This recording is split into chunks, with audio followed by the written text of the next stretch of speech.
The defense lawyer who led the failed efforts to oust Fulton County District Attorney Fani Willis from the Georgia election interference prosecution of Donald Trump and 18 co-defendants is speaking out now. Ashley Merchant, who represents Michael Roman, he's a former Trump campaign official and a co-defendant in this case, was the lawyer who filed that motion that rocked this prosecution, revealing the romantic relationship between District Attorney Willis and the now former special prosecutor in this case, Nathan Wade.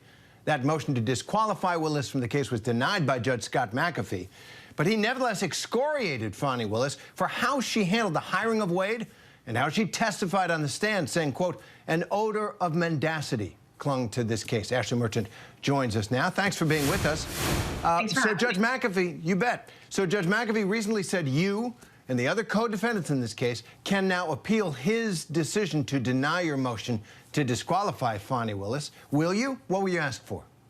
Yes, that's what we're actually doing now. So we're preparing our appeal. He gave us permission, but in Georgia, we have to get also the permission of the Court of Appeals. So that's the next step. So we've got 10 days to ask the Court of Appeals to grant that same permission. If they do, then the case will go to the Court of Appeals. If they don't, we will ask the Supreme Court also to grant it. I want to come back to that sequence, but first, you said in your statement after Judge McAfee's ruling that denied this motion, Fani Willis is not disqualified, that you nevertheless feel vindicated by Judge McAfee's order. Why?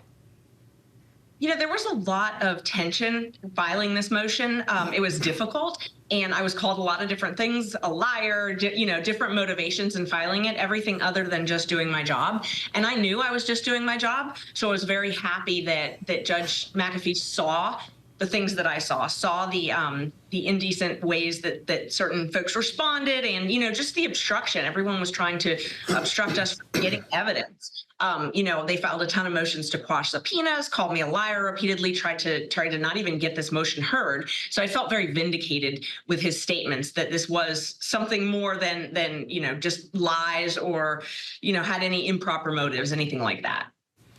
So, Ashley, I have to ask you, you described the process here. You've got the Judge McAfee's permission to take appeal at this point. You've got, you're going to go to the appeals court, perhaps the Supreme Court. What do you say to people who say this is an attempt by Donald Trump and the other defendants, Michael Roman, your client, just to delay until after the election to get this out of the campaign?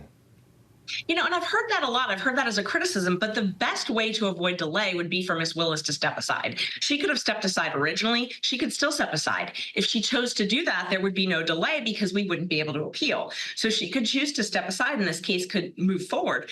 But, just because something might delay a case doesn't mean that I can avoid taking a legal path that I think helps my client and I think is the fair result. We just want a due process trial here. We just want a fair trial. And this is the only way that we can preserve his right to a fair trial is by continuing to fight this disqualification issue. And this motion that you filed, triggered this national spectacle of the district attorney of Fulton County on the witness stand herself. You're questioning her about what you believe are grounds for her disqualification. She's pushing back pretty hard. At one point, she accused you of being confused about the facts. I want to take you back to that moment from right now. You're confused. You think I'm on trial. These people are on trial for trying to steal an election in 2020. So that was the retort, and Willis also said you were lying several times during the trial. So how do you respond to that really you're just throwing sand in the gears of a prosecution of someone of people, including your client, accused of very, very serious crimes against Georgia state law and against the American democracy?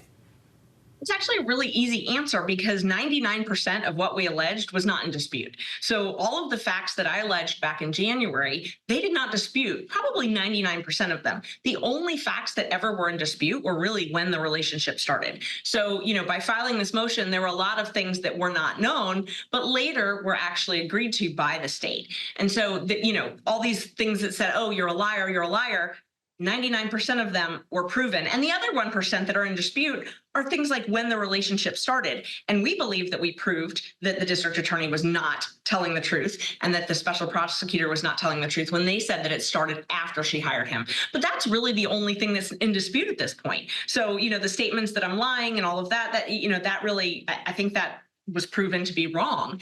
As far as her allegations that that my client should be on trial, not her. We certainly weren't trying to put the district attorney on trial. We were trying to bring forward and bring to light the efforts that we thought should disqualify her. And have you done all this in the interests of your client, Michael Roman, or his co-defendant, Donald Trump, who's running for president? 100% for my client. And I did this and I filed this motion on my own.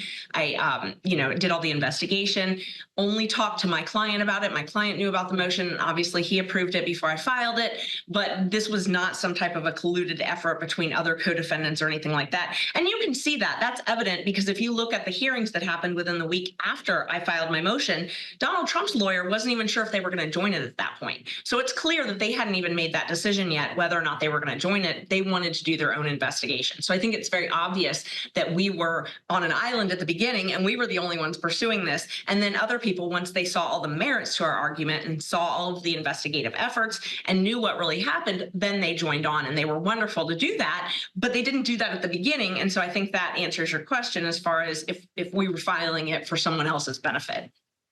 Fair enough. Ashley Merchant, lawyer for Michael Roman in that case. Thank you very much for being with us. Thanks for having me.